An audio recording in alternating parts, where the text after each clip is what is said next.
नमस्कार दोस्तों, स्वागत है आप सबका भद्रा एस अकेडमी में। दोस्तों आज का डेट है 16 मई 2022 एंड डेली करंट अफेयर का सोर्स जो हम लोग इस्तेमाल करने वाले हैं again Assam Tribune and different other national dailies को हम लोग रेफर करेंगे। और इस पीडीएफ का लिंक मैं नीचे डिस्क्रिप्शन सेशन में बिल्कुल अटैच कर दूंगा। आप वहाँ पर लिंक में क्लिक करके इसको डाउनलोड भी कर सकते हैं। Regarding admissions in Bhadra IAS Academy, you can anytime contact onto these numbers, or you can also visit our website www.bhadraisacademy.in। चलिए सबसे पहला यहाँ पे न्यूज़ देख लेते हैं दोस्तों। कल वैसे ये वाला न्यूज़ कल भी आया हुआ था, ठीक है, आज भी आया है ना। सो मैंने सोचा अब कुछ भी चीज़ें अगर ऐसे न्यूज़ आती है ना, बार बार अगर आती है, एक दो बार हो गया तो चलो कोई बात नहीं, राइट, बट इसको हम लोग डिज़ास्टर मैनेजमेंट से बहुत से अच्छे तरीके से रिलेट कर सकते हैं। एक्चुअली असम का एक प्रोविंस है दीमा हसाओ, ठीक है, वहाँ पे ये जो डिज़ास्टर्स हैं ना, नेचुरल डिज़ास्टर्स होते रहते हैं, फ्लड्स लैंडस्लाइड्स होते रहते हैं। तो मैंने सोचा चलो भाई गवर्नमेंट ऑफ असम का कोई क्या रिपोर्ट है दीमा हसाओ को लेकर। तो जी हाँ, मुझे एक रिपोर्ट मिला डिस्ट्रिक्ट डिज़ास्टर मैनेजमेंट प्लान। वैसे तो ये पुराना रिपोर्ट है, बट इसमें ऐसे बहुत चीज़ें दी गई हैं ना, बहुत सारे फैक्ट्स एंड फिगर्स दिए गए हैं जो कि आपके लिए इम्पॉर्टेंट हो सकती हैं, राइट। और ऑफ कोर्स कभी भी अगर इन जनरल क्वेश्चंस आता है ना डिजास्टर मैनेजमेंट को रिलेटेड, तो उसमें भी आप इन सबको डायरेक्टली इंक्लूड कर सकते हो। चलो देखते हैं क्या ये रिपोर्ट है। बेसिकली देखिए, वैसे तो न्यूज़ था दैट कुछ लोगों की मृत्यु हो गई है, ठीक है, इसके थ्रू ना। धीमा हंसो, पहले तो ये रीजन है, ठीक है। अच्छा, यहाँ पे कितने कितने टाइप्स ऑफ हैजार्ड्स हमें देखने को मिलते हैं, लैंडस्लाइड से लेकर अर्थक्वेक से लेकर flash flood, drought, storm, fire incident से लेकर रोड एक्सीडेंट तक हमें देखने को मिलता है, ठीक है। और ऐसा नहीं है दैट हर एक जो इंसिडेंट्स है वो हर 12 महीना होता रहता है, नहीं नहीं। जैसे लैंडस्लाइड का दिया हुआ है क्लियरली, देखिए अप्रैल से लेकर सितंबर के बीच में होने की प्रोबेबिलिटी इसकी ज़्यादा है, राइट। वैसे अर्थक्वेक अगर देख लीजिएगा, अर्थक्वेक का तो कोई गारंटी नहीं है भाई, है ना। तो इसलिए अर्थक्वेक का जनवरी टू दिसंबर कभी भी, क्योंकि अर्थक्वेक के बारे में तो हमें एग्जैक्टली चीज़ें ही नहीं पता हो। देखो वैसे तो पता है दैट हाँ, दो प्लेट्स जब कन्वर्ज करती है तब अर्थक्वेक होता है, एंड दैट रीजन अगर हिमालयन फुटहिल्स रीजन देख लोगे तो वो सबसे हाइयर अर्थक्वेक प्रोन रीजन्स में आता है। बट क्या आपको पता है दैट नेक्स्ट वाला झटका कब आने वाला है? यू नेवर नो, राइट, है ना। तो इसीलिए अर्थक्वेक को ऐसे रखा गया है जिसमें 12 महीना कभी भी हो सकता है। वैसे ही फ्लैश फ्लड्स होने की प्रोबेबिलिटी अप्रैल से लेकर सितंबर के बीच में ज़्यादा होती है, ठीक है। ड्रॉट होने की प्रोबेबिलिटी, तो ये कहीं ना कहीं दिया हुआ है चीज़ें दैट हाँ these are the reasons. Now road accident, जैसे रोड एक्सीडेंट ही ले लो, ठीक है। अब रोड एक्सीडेंट में भी 12 महीना लिखा हुआ है। अब देखो क्या है ना, ये रीजन ऐसा है जो कि अंडुलेटिंग टोपोग्राफीज यहाँ पे है कुछ कुछ, ठीक है। कहीं कहीं पर ऐसा जगह है जहाँ पर काफ़ी ज़्यादा हॉटस्पॉट्स होता है वो रीजन एक्सीडेंट्स होने का, एक्सीडेंट प्रोन रीजन। अब 12 महीना तो गाड़ी चलती ही रहती है यार, है ना। और जी हाँ, 12 महीने जो है एक्सीडेंट्स के रिपोर्ट्स भी वहाँ के एडमिनिस्ट्रेशन को मिलती रहती है। समझ रहे बात? चलो अब डिस्ट्रिक्ट से अगर ओवरऑल डिजास्टर प्रोबेबिलिटी देख लोगे इस रीजन का, landslide, earthquake, flash flood, drought, है ना, वही सब जो जो अभी हम लोगों ने दिखा, रिवर इरोजन लेकर रोड एक्सीडेंट तक, ठीक है। तो ये ही एक ही चीज़ दिया हुआ है, टाइम ऑफ अकरेंस। चलो एक ही चीज़ को इंटरपोलेट किया गया है, तो कोई बात नहीं, आप समझ गए ना दैट हाँ मैं क्या बतलाना चाहता हूँ, ठीक है। तो ये भी चीज़ रखना।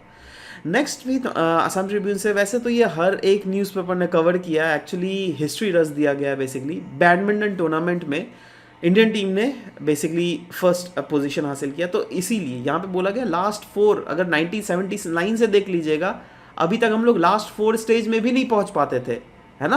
और अभी खैर हम लोग जीत ही गए, है ना। तो इसलिए याद रखिएगा थॉमस कप जो है ये बैडमिंटन टूर्नामेंट से रिलेटेड है, ठीक है। और हर एक बड़े बड़े प्लेयर्स ने भी काफ़ी ज़्यादा बधाई दी है, बहुत ही ज़्यादा ये हॉट टॉपिक है, ठीक है।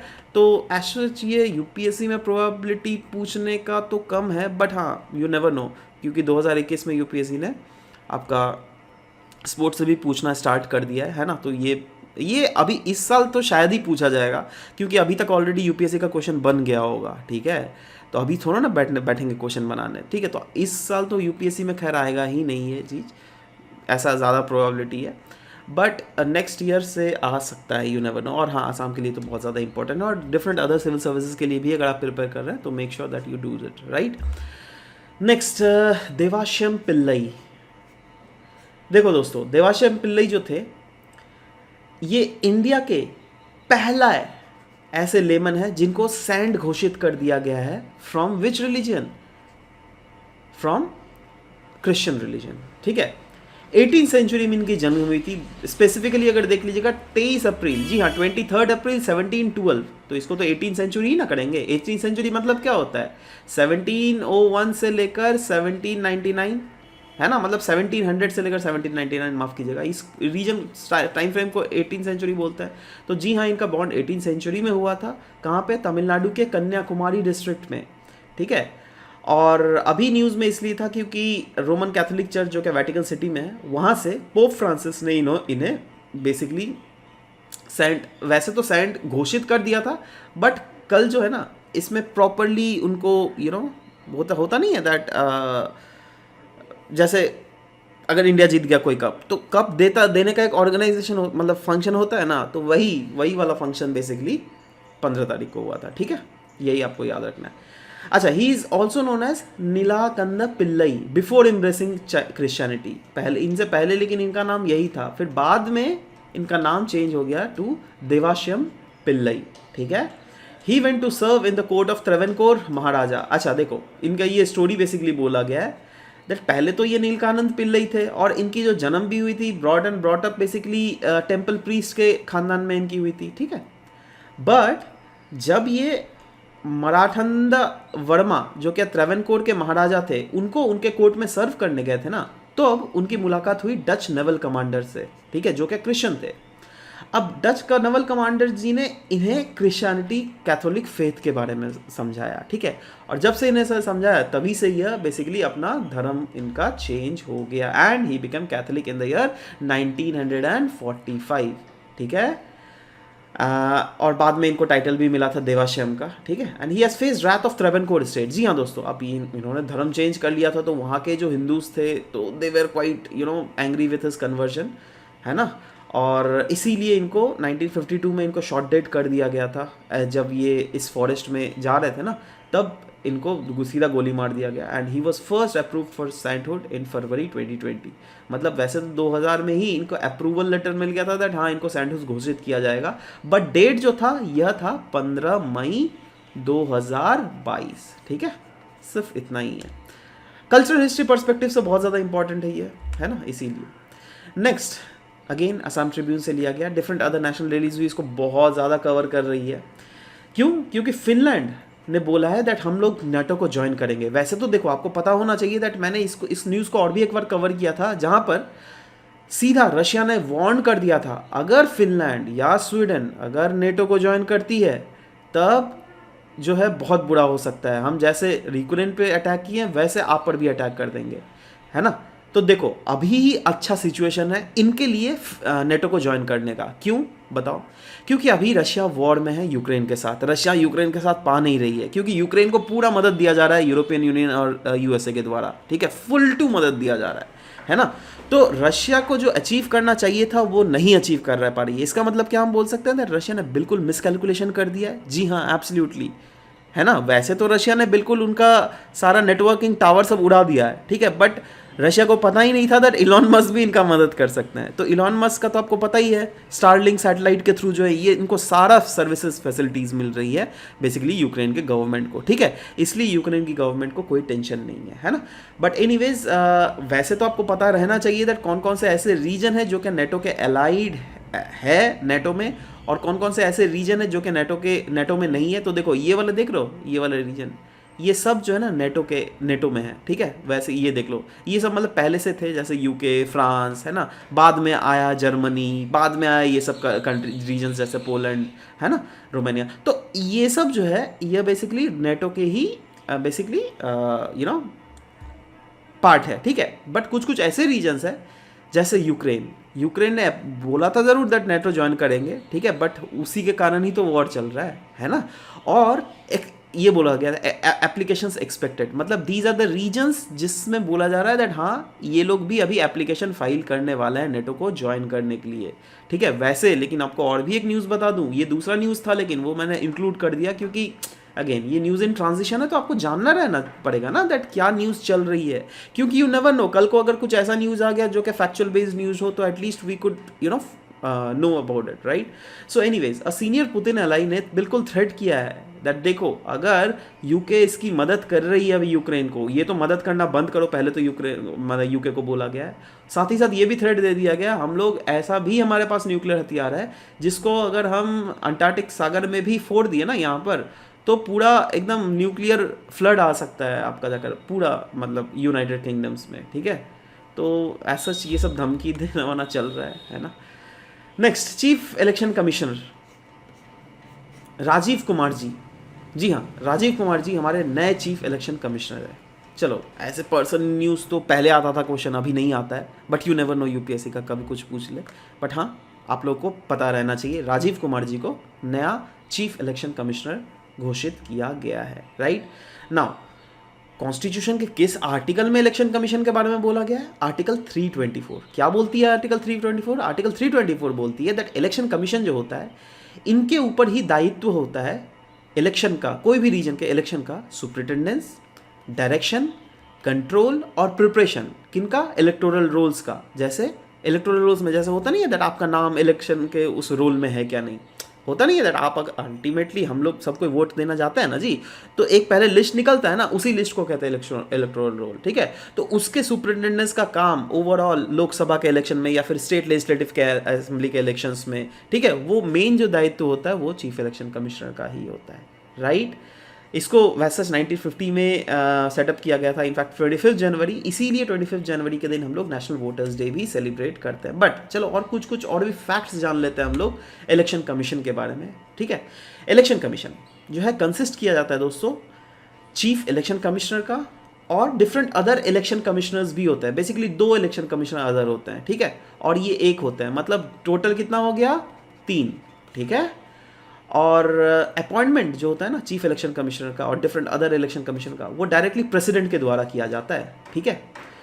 जब president may appoint after consultation with election commission such regional commissioners as well. अब सोचो 3 इलेक्शन कमिश्नर, ठीक है, हाँ चलो लोकसभा का इलेक्शन अगर हो गया तो ठीक है संभाल लेंगे, बट व्हाट अबाउट, नहीं लोकसभा का नहीं, स्टेट वाला हुआ तब तो कोई बात नहीं, बट कब बहुत समय होता है ना लोकसभा वाला इलेक्शंस हर 5 साल में जो होता है, तो लोकसभा के इलेक्शंस को मैनेज करने के लिए ना ये 3 इलेक्शन कमिश्नर से तो कुछ नहीं होने वाला, ठीक है। तो इसीलिए वो लोग क्या करते हैं दैट वेरियस रीजनल कमिश्नर्स को भी चुनते हैं, जी हाँ। और अल्टीमेटली चुनता कौन है? चीफ इलेक्शन कमिश्नर नहीं चुनता है, अल्टीमेटली हमारे ऑनरेबल प्रेसिडेंट साहब ही चुनते हैं। बट प्रेसिडेंट जी जो है ना चीफ इलेक्शन कमिश्नर जो है उनको कंसल्ट ज़रूर करते हैं इसको इलेक्ट करने के पहले, ठीक है। ये एडहॉक बेसिस में इलेक्ट किया जाता है, ठीक है ना। Conditions for service and tenure of the office of the chief election commissioner and other election commissioners shall be as such, जो कि प्रेसिडेंट रूल के द्वारा डिसाइड करे, मतलब प्रेसिडेंट के पास इतना पावर होता है दैट वो रूल्स के आधार पर डिसाइड कर सके दैट क्या क्या टेन्योर होना चाहिए, ठीक है। नेक्स्ट द हिंदू से लिया गया दोस्तों, radio frequency identification RFID tag क्यों न्यूज़ में था? क्योंकि अमरनाथ यात्रा पिलग्रिमेज को जो है उनको बोला गया था दैट उनको टैग किया जाएगा with the help of using RFID tag. ना सवाल होता है ये RFID टैग है क्या? पहले तो इसके बारे में देख लेते हैं। देखो यह एक वायरलेस टेक्नोलॉजी है जिससे जैसे नहीं होता है दैट हमारे आई कार्ड को आपका स्कैन किया जाता है, ठीक है, तो क्या होता है दैट एक मशीन रहती है जो कि आपके आई कार्ड को स्कैन कर लेती है, वैसे ही यहाँ पर भी ऐसा ही रेडियो फ्रिक्वेंसी आइडेंटिफिकेशन होता है जहाँ पर एक तो टैग होता है, एक होता है रीडर। जैसे आपने देखा है पहले क्या होता था, कार अगर टोल बूथ से गुजरती थी तो इन्हें पैसे देने पड़ते थे, उसके बाद ये गेट खुलता था, उसके बाद कार जाती थी, तो ये सब प्रोसेस करते करते बहुत टाइम लग जाता था। बट अभी क्या होता है आप देखते होगे दैट गाड़ी आई नहीं, कट करके ये दरवाज़ा खुल गया और सट करके गाड़ी निकल जाती है, ठीक है। तो टाइम बहुत ही ज़्यादा कम हो गया है, ठीक है। तो वही चीज़ यहाँ पर भी बोला गया दैट द रीडर, मतलब ये भी RFID टेक्नोलॉजी में ही काम करती है। अब इसमें क्या होता है ना दैट आपके कार के शीशे के बाहर में एक RFID टैग लगा हुआ रहेगा, ठीक है, वो टैग रहेगा और जो टोल बूथ में रहेगा, मतलब यहाँ पर क्या बोलते हैं टोल बूथ में रहेगा, यहाँ पर एक रीडर रहेगा। देख लो वही चीज़ लिखा हुआ ना, टैग जो कि आपका कार में लगा हुआ है, रीडर जो क्या यहाँ पर लगा हुआ है। अब रीडर जो है वो कार में टैग में जो है आपको एक रेडियो सिग्नल भेजेगा और ये टैग जो है उसको बाउंस बैक करके फिर से रीडर में वो सिग्नल भेज देगी दैट हाँ चलो मैं यहाँ से गुजर रहा हूँ, ठीक है। मतलब ये टैग जो है दोस्तों ये बहुत हम बोल सकते हैं that ease of doing business को काइंड ऑफ बढ़ा रहा है। मतलब ट्रांसपोर्टेशन को काफ़ी ज़्यादा स्मूदन अप कर रहा है। ईज ऑफ डूइंग बिजनेस तो खैर बहुत दूर का बात हो गया ये, ठीक है, क्योंकि इवेंचुअली क्या हो रहा है ना, दैट ट्रांसपोर्टेशन बहुत ज़्यादा स्मूथ हो गई हैं इससे, है ना। तो इससे इनडायरेक्टली अगर देखोगे तो जरूर, जी हाँ, एब्सोल्युटली सही है that ease of doing business को बढ़ा रहा है। बट ओवरऑल जो है, it tag can read from up to several feet away. ये टैग जो है ना बहुत दूर से भी इस चीज़ को रीड कर सकती है। और ये बिल्कुल ज़रूरी नहीं है दैट, सोचो अगर जैसे ये बिल्कुल ज़रूरी नहीं है दैट ये रीडर और ये टैग जो है ना लाइन ऑफ साइट में रहे। लाइन ऑफ साइट मतलब फॉर एग्जांपल सोचो ये आप हो, ठीक है, आपके ऊपर मैं टॉर्च डाल रहा हूँ, ठीक, टॉर्च का लाइट, ठीक है, तो अगर आपका टॉर्च का लाइट मैं सीधा मुंह में मार रहा हूँ ना, तो ये क्या हुआ दैट ये टॉर्च और ये आपका मुंह जो है ये लाइन ऑफ साइट में है, ठीक है। बट अगर मैं टॉर्च को इस डायरेक्शन में मार रहा हूँ से फॉर एग्जांपल, ठीक है, इस डायरेक्शन में, तो क्या आप ये आपका लाइन ऑफ साइट में है? नहीं, राइट, क्योंकि इसका जो लाइट जा रहा है ये आपका सीधा मुंह में नहीं लग रहा है, ठीक है। अब RFID टैग जो है ना इस वाले प्रिंसिपल, दूसरे वाले प्रिंसिपल में काम करती है। पहले वाले प्रिंसिपल क्या था? लाइन ऑफ साइट, मतलब ये रीडर जो है एकदम लगा हुआ होना चाहिए था फिर इसमें, बट वो चीज़ नहीं होता क्योंकि that is not possible, right. So इसीलिए इस टेक्निक में क्या होता है that direct line of sight भी नहीं चाहिए अगर आपको RFID टैग को प्रॉपरली रीड करना हो। अगर सामने से भी गुजर जा रहे हो ना, तो यहाँ पर बेसिकली रेडियो वेव्स निकलती रहती है, ठीक है, तो चारों तरफ निकलेगी ना जी, है ना, तो किधर भी अगर RFID टैग रहेगा उसी को डिटेक्ट कर लेती है ये। समझ रहे हो बात? क्लियर है? चलो। Now, the technology has been approved since 1970s and it has become much more prevalent in recent years. जी हाँ दोस्तों, बहुत ग्लोबल सप्लाई चैन मैनेजमेंट को बिल्कुल ये रेगुलेट करता है। माइक्रोचिपिंग जैसे आप काफ़ी ज़्यादा मॉल गए होंगे, ठीक है, मॉल में देखना हर कपड़े में कुछ कुछ चीज़ें लगी हुई रहती है। वो क्या रहता है भाई, और बाहर में अगर आप वही कपड़ा पहन के निकल जाओगे ना, तो वो जो मशीन जो है बाहर में पू पू पू पू करके एक आवाज़ बनाने लग जाता है।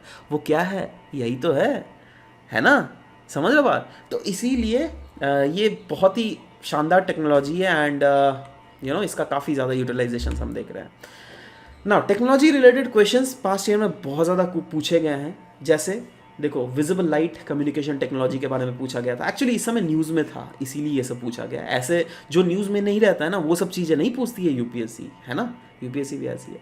With reference to communication technologies, what are the differences between LTE that is long term evolution and VoLTE that is voice over long term evolution, ठीक है। तो देखो, जो न्यूज़ में है वही सब पूछा जाता है ना, बोल रहा हूँ ना, तो इसलिए आप भी टेंशन मत लो, है ना। नेक्स्ट, गगनयान मिशन के बारे में, GS3 awareness in field of IT space and computers. इससे आप इस टॉपिक को रिलेट कर सकते हैं। क्यों न्यूज़ में? क्योंकि इसरो ने रिसेंटली टेस्ट किया है बूस्टर गगनयान के लिए, राइट। और बूस्टर का नाम क्या है? यह है HS200 बूस्टर। ये ह्यूमन रेटेड वर्जन है ऑफ S200 रॉकेट बूस्टर्स, जो क्या geosynchronous satellite launch vehicle that is GSLV Mark 3 में यूज़ किया जाएगा। और यही GSLV Mark 3 के थ्रू जो है गगनयान मिशन, जिसमें नॉर्मल ह्यूमन मिशन को जो है स्पेस में भेजा जाने वाला है। इसको टेस्ट किया गया है सतीश धवन स्पेस सेंटर, कहाँ? श्रीहरिकोटा का, ठीक है। और इसको डिज़ाइन और डेवलप किया गया है by Vikram Sarabhai space centre. Now Indian space research organisation ने सक्सेसफुली इसको बेसिकली टेस्ट कैरी आउट कर लिया है। और कहा जा रहा है दैट आने वाले समय में गगनयान जो ह्यूमन स्पेस फ्लाइट मिशन है, उसमें ये बहुत ज़्यादा लाभदायक होने वाला है, ठीक है। इसी के बारे में और भी ज़्यादा इन्फॉर्मेशन है, जैसे किसके लिए यूज़ किया जाएगा। अगेन GSLV Mark 3 रॉकेट, ये हम लोगों ने पहले ही बोल दिया, ठीक है। और it is the world's second largest operational booster using solid propellants, ये भी आपको याद रहना चाहिए। The successful completion of this test marks the major milestone for prestigious human space flight mission. क्योंकि देखो, मार्क्स इसलिए माइलस्टोन बोला जा रहा है ना, क्योंकि ये हमारे लिए ज़रूरत ही था, राइट। तो ये अगर नहीं होता तो शायद it would have been very much difficult for us to send human missions to space, right. तो इसीलिए तो माइलस्टोन ही ना हम इसको बोलेंगे जी, कोई भी चीज़ को अगर अचीव करते हैं तो, ठीक है। बट वही चीज़ लिखा हुआ है और ज़्यादा टेक्निकल चीज़ें पे आपको जाने की ज़रूरत है वैसे है नहीं, ठीक है। मेजर चीज़ तो खैर हम लोगों ने बात कर ही लिया है। GSLV, हाँ ये बहुत इंपॉर्टेंट है। GSLV क्या होता है? GSLV geosynchronous satellite launch vehicle, GSLV Mark 3 जिसके थ्रू ये किया जाएगा। ये एक 3 stage heavy lift launch vehicle है जिसको डेवलप किया गया था बाय इसरो। ना ये क्यों मैं 3 स्टेज ऐसे आपको स्पेसिफिकली ऐसे बोल रहा हूँ ना, क्योंकि ये क्वेश्चन में ऑलरेडी आ चुका है प्रीलिम्स के क्वेश्चन में, जिसमें बोला गया था ये एक 4 स्टेज हैवी लिफ्ट है। नहीं 4 स्टेज नहीं, 3 स्टेज है, ठीक है। तो इस टाइप के छोटे छोटे चीज़ों को ये यूपीएससी डाल देती है। अब आप सोचेगा सर इतना छोटा छोटा चीज़ डाल रहा है तो हम लोग को इतना गहरा भीतर में घुस घुस के पढ़ना पड़ेगा। नहीं भाई, ऊपर ऊपर से ही पढ़ो, टेंशन मत लो, है ना। क्या होता है ना दैट अब जब ये पूछा गया था ना तब जीएसएलवी मार्क 3 बहुत ज़्यादा न्यूज़ में था, है ना। हर महीने 2-3 बार तो आ ही जाता था ये न्यूज़। आप खुद सोचो, आप हर महीने 2-3 बार एक ही चीज़ पढ़ रहे हो तब तो ये सब छोटा छोटा चीज़ भी याद आ जाएगा जी, है ना। तो उस टाइप के न्यूज़ में जो है ना यूपीएससी भी सोचती है अरे भाई ये तो कोई भी एस्पिरेंट को याद रहना ही चाहिए, है ना, इसलिए यूपीएससी वैसे पूछ लेती है। The vehicle has 2 solid straps ones, a core liquid booster and a cryogenic upper stage. इसके कैरी कर सकती है 4 ton of satellites in geosynchronous transfer orbit, ठीक है। ये सब छोटा मोटा चीज़ है। देखो ये पास्ट का क्वेश्चन था, चलो दिखा भी दिया। हाँ देख लो 2018 में ये क्वेश्चन पूछा गया था, ठीक है। देखो क्या पूछा गया है, PSLV launch the satellite useful for earth resource monitoring whereas GSLVs are designed mainly to launch communication satellite. Satellite launched by PSLV appear to remain permanently fixed in the same position in the sky as viewed from a particular location, which is wrong. GSLV is a 4-stage launch vehicle. देख रहे हो पूछा गया था ना, है ना। फालतू की चीज़ें तो मैं आपको नहीं बोल रहा हूँ ना, तो इसीलिए मैं बोलता हूँ ना। देखो पास्ट में कोई जो किस चीज़ें पूछी गई हैं अगर वो ही चीज़ फिर से रिपीट कर दे तो क्या कोई शौक हो गया क्या। हाँ यूपीएससी बिल्कुल रिपीट भी करती है प्रीलिम्स का क्वेश्चन, बिल्कुल। मैं आपको ऐसे बहुत, वो हिस्ट्री में भी यूपीएससी ने रिपीट किया हुआ है, पॉलिटी में तो खैर बात बोलो ही मत। वही वाला एक नहीं है 10th शेड्यूल एंटी डिफेक्शन, ये तो 10 बार 10 बार तो नहीं बोल रहा हूँ, कुछ ज़्यादा ही बोल दिया मैंने। 4 बार तो मैंने खुद से देखा है रिपीट, मतलब 4 बार क्या 1995 के बाद मैं बोल रहा हूँ, ठीक है। उसके बाद तो 4 बार ये रिपीट हुआ है। तो 1995 के बाद पहले कितना बार ये आया था वो मुझे नहीं पता, है ना। तो अब खुद सोचो जब क्वेश्चन रिपीट होता है तो क्यों नहीं करो यार, ध्यान से एक बार देख लो ना। इसलिए तो पास्ट के क्वेश्चंस बिल्कुल हमें बहुत ज़्यादा इंपॉर्टेंट हो जाते हैं देखने के लिए। चलो इसी के बाद एमसीक्यूज भी पूछ लेता हूँ। कल कुछ एमसीक्यूज पूछा गया था। सबसे पहला वाला था क्रिप्टो करेंसी के रिलेटेड, दैट कौन कौन से कंट्रीज के द्वारा इसको लीगल टेंडर माना गया है। एल सल्वाडोर, दोनों ये राइट था basically, C will be the correct answer. कल हम लोगों ने न्यूज़ भी डिस्कस किया था। Which state of India become the first smoke free state due to 100% implementation of Ujjwala Yojana. कल ही न्यूज़ में था, कौन सा था, Himachal Pradesh, D option. Next is uniform civil code mention in which article. भाई ये तो सबसे इजी है यार, ये सब अगर नहीं करोगे तो क्या होगा भाई। CBC will be the correct answer. Almost सभी ने तो आंसर यही दिया है, चलो ठीक है ना। So this was the correct answer. Anyways आज के क्वेश्चन देख लेते हैं। Consider the following statement regarding Devasahayam Pillai from cultural history of India. 2 options दिए हुए हैं। He was born in 23 April 1712 in the village of Nattalam in Tamil Nadu, Kanyakumari district. दूसरा he served as 20 years after he became Catholic. Okay चलो ये थोड़ा लगता है tough question है, तो आपको नीचे बताना है नीचे कौन सा सही है, 1 only, 2 only, both 1 and 2, neither 1 nor 2।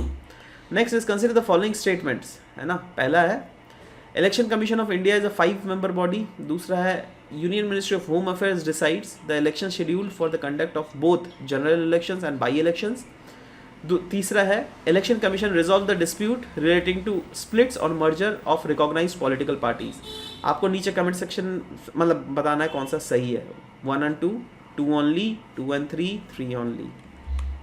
Next consider the following statement regarding radio frequency identification tag. Radio frequency identification tag is a type of passive wireless technology that allows for tracking and matching of an item or an individual based on radio wave signals। और दूसरा है this technology works if tag and readers are in direct line of sight। आपको correct code बताना है कौन सा है, 1 only, 2 only, both 1 and 2, neither 1 nor 2। आज का मेंस का क्वेश्चन है दोस्तों रोड ट्रैफिक एक्सीडेंट के रिलेटेड।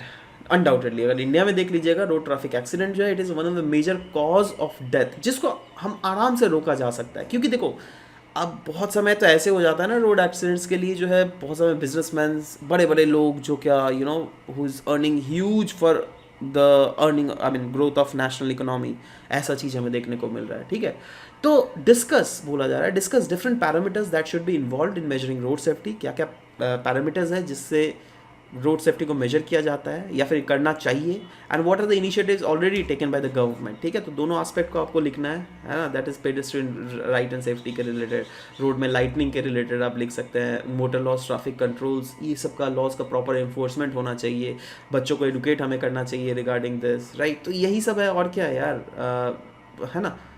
स्टेप्स क्या क्या गवर्नमेंट के द्वारा लिए जा रहे हैं, of course national road safety policy है ना, उसके बाद नेशनल रोड सेफ्टी काउंसिल का गठन किया गया है ना, सेफ्टी फीचर्स को और भी ज़्यादा इन्हांस किए जा रहे हैं है ना, भारत स्टेज का बात बोल सकते हैं, भारत स्टेज 6 नॉर्म्स के बारे में हम बात कर सकते हैं, seat belt mandatory, anti lock braking system, ये सब चीज़ें है ना, व्हीकल अमेंडमेंट एक्ट इंट्रोड्यूस किया गया था, तो ये सब चीज़ें बोल सकते हैं। साथ ही साथ आप अगेन अपना कंक्लूजन लिख सकते हैं, जहाँ पे जैसे यहाँ पे कंक्लूजन लिखा गया regarding good Samaritan, right. Good Samaritan क्या होता है, जैसे सोचो ये रोड है ना, एक्सीडेंट हो गया है ना, अब जरूरी थोड़ा ना दैट यहाँ पर हॉस्पिटल हो, नहीं ना, जरूरी थोड़ा ना ज़्यादा लोग जा रहे हो है ना, हाँ हो ही सकता है ज़्यादा, बस बहुत समय क्या होता है ना, लोग जा रहे हैं ना, तो सोचो कोई बंदा जा रहा है, ठीक है, उसको बहुत इंपॉर्टेंट काम है, वो सोचता है, वो देख रहा है दैट एक्सीडेंट हो गया, बट स्टिल वो रुकता नहीं है, पता है, क्योंकि उसे दूसरा काम होता है, ठीक है। और दूसरा भी रीज़न ये था ना दैट जो लोग रुक कर इन लोगों का हेल्प करते हैं ना, उनको गुड समारिटन कहा जाता है, समझ रहे हो बात। अब बहुत समय ऐसा देखा गया है दैट ये लोग जो है इन लोगों को लेकर हॉस्पिटल्स में, आजू बाजू वाले हॉस्पिटल में तो चले जाता है, अब वहाँ पे हॉस्पिटल में पुलिस आ जाती है, पुलिस इनको पूछताछ करने लग जाती है, तो इनको प्रॉब्लम होता है ना, तो लोग सोचते हैं अरे यार लोगों का भलाई करने से भी कोई ठीक नहीं है, लोग भलाई करो उल्टा मेरे को तंग कर रहा है ना। हाँ वो इंटरव्यू देंगे, पुलिस को बोलेंगे सब कुछ सही सही, बट क्या है ना टाइम, यार अब हर लोगों का टाइम का कीमत होता है ना, अब पुलिस बोले नहीं नहीं तुमको ऑफिस नहीं जाना, तुम हमको सारा आज दिन गवाही दो है ना, तो लोग क्या सोचेंगे दैट चलो भाई इसको हम हेल्प ही ना करें, ठीक है। तो वही चीज़ बोला जा रहा है दैट ये जो है ना फोकस करने की बहुत ज़्यादा ज़रूरी है गुड समारिटन्स को, क्योंकि they are the one who have a huge capability that ये लोग अगर चाहे ना तो लोगों की जान बहुत हद तक बचाया जा सकता है, समझ रहे हो बात। तो इसीलिए इसके भी बारे में बात किया जा रहा है। एज सच आप भी अपने आंसर्स को ज़रूर से लिखने की कोशिश कीजिएगा। Anyways this was all about the discussion for today's class, will be meeting in next session, till then bye bye, take care, thank you guys.